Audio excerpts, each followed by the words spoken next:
Hey guys, it's your girl Katie88 here, and I wanted to tell you something that I've been thinking about. You see, I was watching some YouTube the other day, and I was thinking about Allister, the ghost-type gym leader in Galar, for those of you wondering.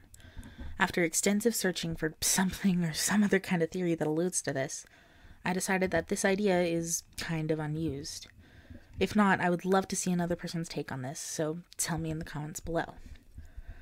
The back of Allister's league card states he claims to have developed the ability to see deceased ghost-type Pokemon after an accident he had when he was 4 years old, but the truth is still a mystery.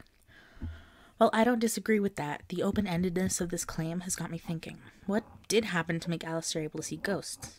Here's my theory. Clearly, some sort of accident happened to Allister that made him able to see ghosts. There's no kidding about that. A very logical explanation for the accident could be a near-death experience.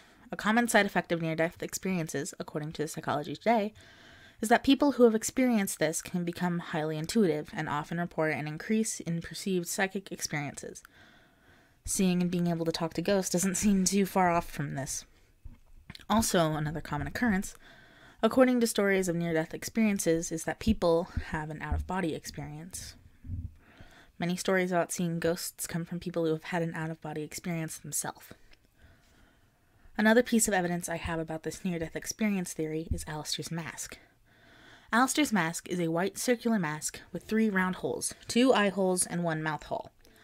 While this doesn't seem very significant at first, except for the similarity to a Shy Guy mask, I noticed that it looks very similar to the drawing of a Phantump.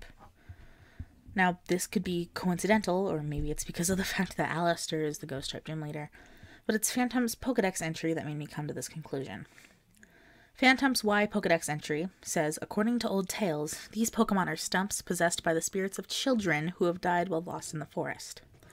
And its Sword Pokedex entry is, after a lost child perished in the forest, their spirit possessed a tree stump, causing the spirit's rebirth as this Pokemon.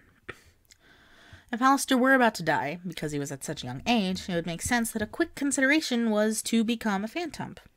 The mask he wears is an homage to that opinion during his near-death experience. The reason Allister didn't die could probably be that ghost types around him brought him back to life. In the first season of the Pokemon anime, however unreliable of a resource that is, it is clearly shown that ghost-type Pokemon have the ability to put human spirits back into their bodies. There's one more piece of evidence I would like to add that ties both these ideas together.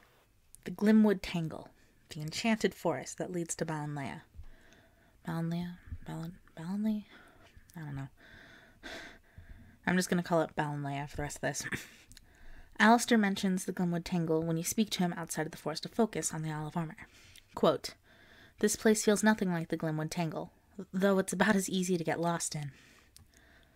The Glenwood Tangle is right outside of Stowonside, the location of Allister's gym and his hometown.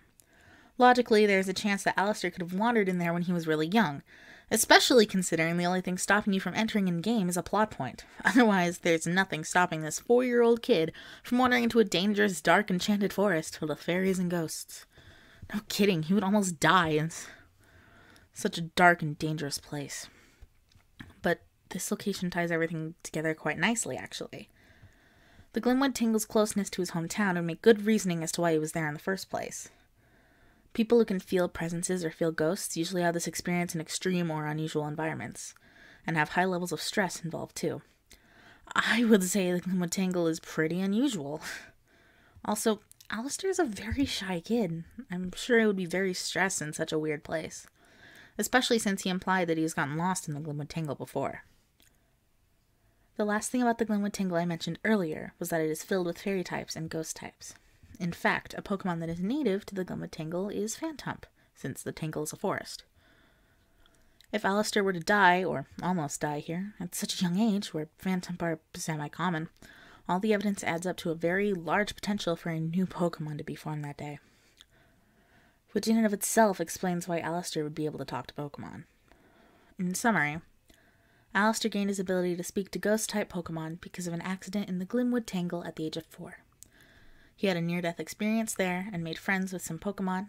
He had a plan to become a Phantump in this untimely death, but the other Pokemon there decided to revive him. Afterwards, because of this experience, he is able to speak to ghost-type Pokemon. I know scripted content is kind of a new thing for me, but I think it went pretty well. I might do more things like this in the future, but this one was just kind of on a whim, so I don't know if I will. But thank you guys for watching this video, and I will see you in the next one. Goodbye, everyone.